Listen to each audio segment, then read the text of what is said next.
Hello and welcome to another edition of Overland Fam. In today's video, we are going to be discussing whether or not my family is going to be coming with me or not. You not. We are going back down that route again. I had another discussion with my wife. Basically, it doesn't really feel like she understands that we're going to be leaving. That we're going to be leaving all this behind for a certain period of time. So I figured that it would be better for me to start talking to her. And I started talking about the house. And I said to her, listen, we're going to need to rent this place out. You know, even for that period of time, we need to rent it out so we can at least leave it. We can make some money whilst we are on the road and yada, yada, yada. And she gave me the silent treatment. So I knew straight away from listening to that she was not 100% with it. I don't think I've made a video, actually I have. I've already made a video about why it is so critical that you are mentally prepared for this journey. And the fact that we have so much time before our journey means that we have a lot of time to organize ourselves. Physically, but also spiritually and mentally. We're in a good situation time-wise. However, I can always see the signs. I see these signs straight away. So when I got this silent treatment, I said to her, listen, I cannot have you going if you're not mentally prepared. Eventually, I said to her, listen, I think it's better if you stay. I think it's better off.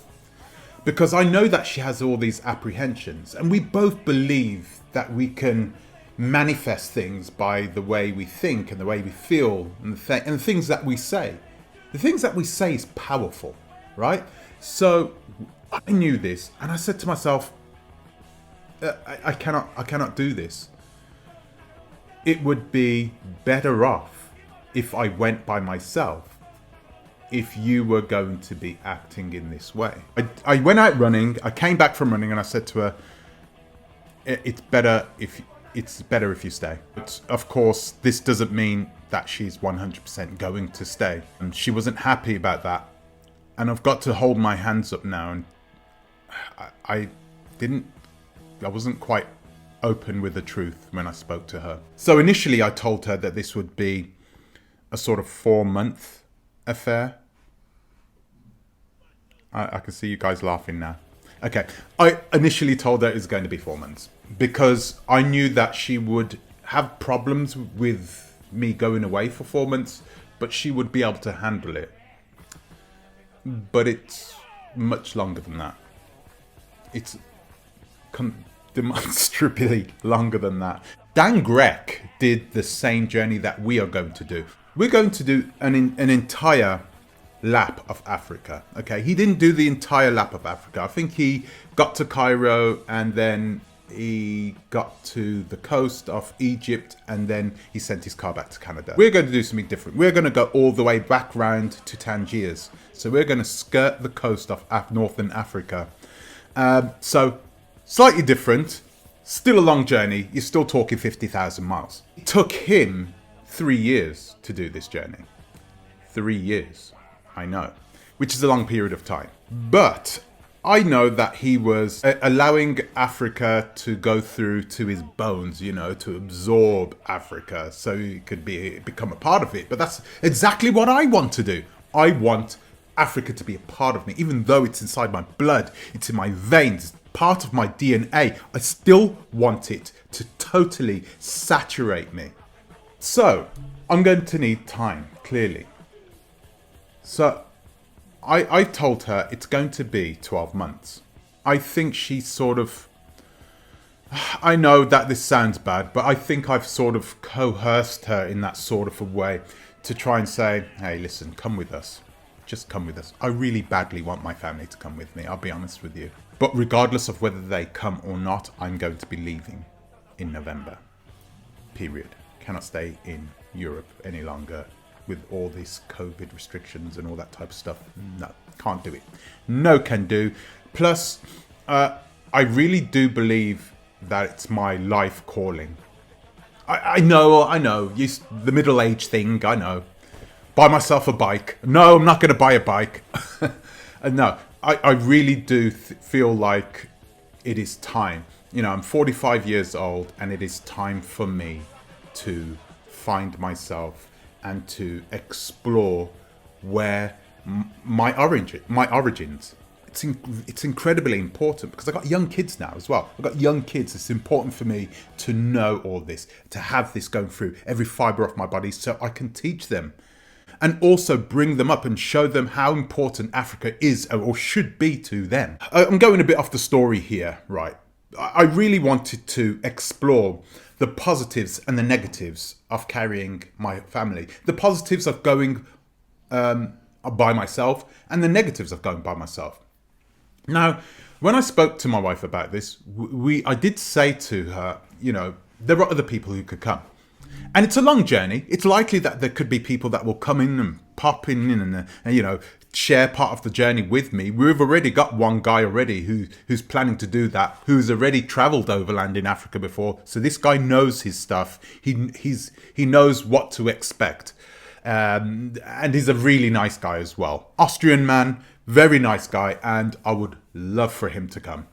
At least for part of the journey anyway. I want to talk about what are the positives and the negatives of travelling by myself.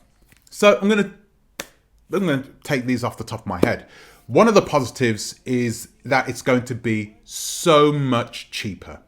It'll be much, much cheaper. We planned on traveling for 5 days and then spending 2 days in a nice hotel somewhere, or just spending it in a hotel somewhere so we can get ourselves refreshed and ready again for another 5-day journey. So that's what we planned to do if we was going as a family. But if I'm going by myself, there is no way I'm going to be staying in a hotel. I won't stay in any hotels. Perhaps in Morocco where it's dirt cheap and the quality of the hotels are actually pretty good. But when I start going into parts of West Africa and also the desert regions, I'm not going to stop in a hotel. I'm not going to try and reach for the next town, right? So that's part of it. I'm going to be spending a lot more time on the road if I'm going by myself. Also, I'm not going to have the kids with me, so I'm not going to be traveling for 4 hours a day. I'll be traveling for 6 hours a day minimum. Okay, I'll be traveling throughout the day, taking it nice, taking it slow. That's another benefit. I'll be able to drive slower.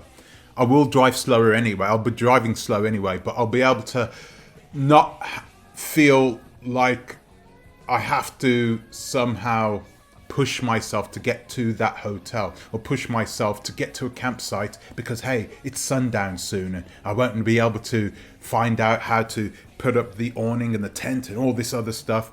No, I'm just going to stop off at the side of the road, put the rooftop tent up, I'm going to go to sleep.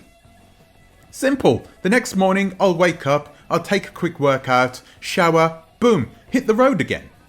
It's really going to be that simple with this journey. Of course, I have the work to do. I've got to edit my videos and so forth.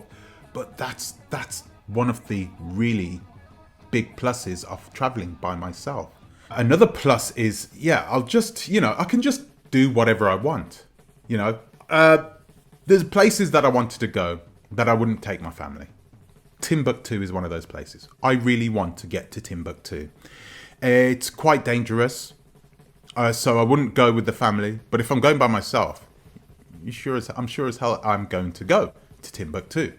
So that's one of the positives. I'll be able to go a little bit more off the beaten path. I'll be able to do a little bit more extreme things. I'll be able to really dig into Africa, get more remote as remote as I can get, right?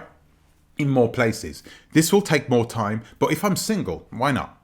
If I'm there by myself, why not? I'm not going to stop myself from doing it. So those are the main positives. I'll get to hit the road. I'll be able to think for myself. I won't have to worry about anybody else. I won't have to worry about anybody else's safety. I can get more remote. I don't have to take care of anybody else. It's just better. Plus, it makes the journey a lot more financially feasible because I don't have to worry too much about paying for food, getting food in places. Stock up the fridge and just eat on the go. Bam, easy. So what are the negatives? Guys, there's a reason why I really want to take my family. I really want to take my family because it's the journey of a lifetime. And I am one of those people that really wants to experience Africa with the ones that I love the most. And that's my family, of course. So going on this journey and taking my family with me would be so much, it would make me feel so much better. It is a feeling thing. It is, I'm afraid. I'll be able to give my daughters something, give my son something. Could tell people when he gets back, when he's older, oh, I spent this amount of time on the African continent when I was younger. I know what Africa is like. I know that it's not all about, guns and wars and this, that and the other, what they try to force down your throats through the Western media. Africa is a very special place. It's fundamentally special to my children because for the most part, their DNA is of African origin. So that is the reason why it is very important for me, not just to bring the family, but it's something that I would like to do more so. It's also a lot more nicer to have people around you as well, right? I mean, enjoying the journey with somebody, right? I think, and being able to talk about these memories that you would have never have had if you would have stayed in a nice cozy apartment, to bring us together as a solid unit where we can grow together, learn together. I don't think there is anything better than being able to travel with your family and being able to experience the things that I'm going to experience with other people. So yeah, I could do it by myself. Yeah, I wouldn't have a problem doing it by myself. However, I just feel like if I did it by myself, there'll be a part of me missing. And, my family is that part of me that would be missing from the equation. I would never be able to finish it all. I'd have to do it again, actually, at some point. I don't know what that was about, but yeah. I'd have to do it again at some point. So this is the reason why I say have to do it again. It's more than likely that I won't want to just end my African journey right there and then. I mean, I'm even telling you this now before I leave, so. So guys, that is it. This is where we are at now. My wife has said that she will come with us part of the way on the journey, and she, if she feels good, she will stay with me. If not, then she will, she can drop off in Morocco, or as we go further south, we can, she can get off in the Gambia or in Dakar, or because she's going on this journey with us, it doesn't mean that she has to stay with me. So that's where we're at this moment. But let's just keep our fingers crossed and let's hope that she stays with me and comes all the way around and does the full lap of Africa with me and with the entire family. Thank you for watching. I'll see you in the next one.